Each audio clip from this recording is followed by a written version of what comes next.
ఇలా నేను ఒకటే అడుగుతున్నా బండి సంజయ్ గారు, నేను ఛాలెంజ్ విసురుతా ఉన్నా.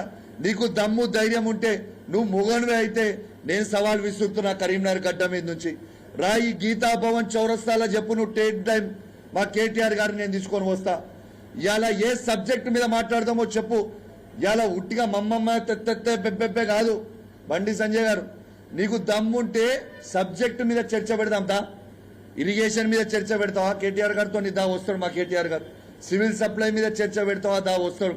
నీ హోమ్ డిపార్ట్మెంట్ మీద చర్చ పెడతావా, దా వస్తాడు. ఐటీ ఇండస్ట్రీస్ మీద పెడతావా, వస్తాడు దా. కరీంనగర్ పట్టణంలో ఇలా కేటీఆర్ గారు ఎంత, కమలాకర్ గారు ఎంత అభివృద్ధి చేసిండా దాని మీద చర్చ పెడదామా, దా వస్తాం చూద్దాం దా. ఇవన్నిటి మీద చర్చ పెట్టండి. మీరు సబ్జెక్టు మాట్లాడండి తప్పితే మీరు సబ్జెక్టు మాట్లాడకుండా మెమ్మెమ్మే తెత్తెత్తే పెబ్బెబ్బే అంటే కలవదు బండి సంజయ్ గారు. మీరు నోటికి వచ్చినట్టు కేటీఆర్ గారి మీద మాట్లాడితే మేము కూడా నోటికి వచ్చినట్టు కంటే మాట్లాడగలుగుతాం, నీకంటే ఎక్కువ మాట్లాడగలుగుతాం. నోటికి వచ్చినట్టు నీకంటే ఎక్కువ మాకు కూడా మాటలు వస్తాయి. ఇలా కేసీఆర్ గారిని పట్టుకొని ఒక కేసీఆర్ కొడుకు అయితే ఏం మాటలు అవి? మాకు అన్నిక రాదా? నువ్వు మీ తల్లిదండ్రులకి అని మేము అన్నిక రాదా? మేము అనము. మాకు అనాల్సిన అవసరం మాకు లేదు, మాకు సంస్కారం ఉంది కాబట్టి. అసలు మీరు బాధ్యత గల హోమ్ మినిస్టర్ కాదా? ఇక్కడ నోటికి వచ్చినట్టు మాట్లాడతారు, ఇష్టం ఉన్నట్టు వచ్చి మాట్లాడతారు. అసలు ప్రజల గురించి మీరు చేసింది ఏంటిది?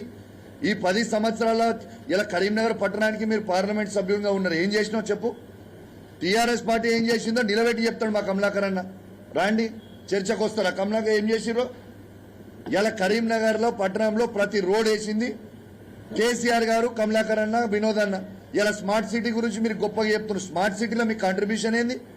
ఇలా స్మార్ట్ సిటీ తెచ్చింది బాజాబ్తు మా ఎంపీ వినోద్ కుమార్ గారు. వాస్తవం కాదా ఇది?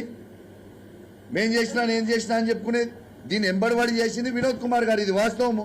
వినోద్ కుమార్ గారు, గంగ్లా కమలాకర్ గారు, కేసీఆర్ గారు చేసింది వాస్తవం. మీరు చేసింది ఏముంది?